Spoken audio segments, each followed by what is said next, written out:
Hello বন্ধুরা, রাধে রাধে। দেখো আমি চলে এসেছি। এখন আমি আছি বৃন্দাবনে প্রেম মন্দিরতে এসেছি। প্রচুর প্রচুর ভিড় দেখতে পাচ্ছ বন্ধুরা, কি পরিমাণে ভিড়।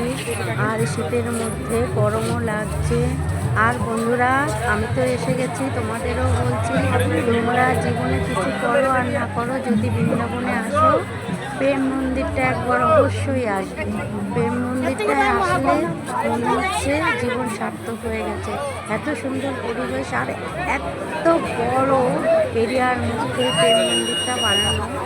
চারিদিকটা দেখো, আমি যতটা পাচ্ছি ততটা ঘুরিয়ে দেখাচ্ছি, কিন্তু আমি পুরোটা দেখাতে পারবো না। যতটা পাচ্ছি ততটাই দেখাচ্ছি। দেখো আমি যাচ্ছি ভিড়ের মধ্যে, ভিডিও করতে পাচ্ছি না, তাও এগিয়ে দেখাচ্ছি। প্রচুর প্রচুর ভিড়, এখানে ভিডিও করা যাচ্ছে না, ধাক্কাধাক্কি এত হচ্ছে। তবুও আমি তোমাদের দেখানোর জন্য আমি সামনের দিকে যাচ্ছি। তোমরা ভিডিওটা কেউ স্কিপ করবে না, পুরো ভিডিওটা দেখো।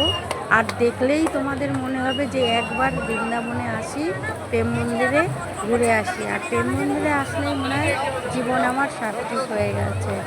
সত্যি অসাধারণ অসাধারণ, কি আর বলবো। অসাধারণ মন্দির। আর এত মন্দির, এত বড় এরিয়ায়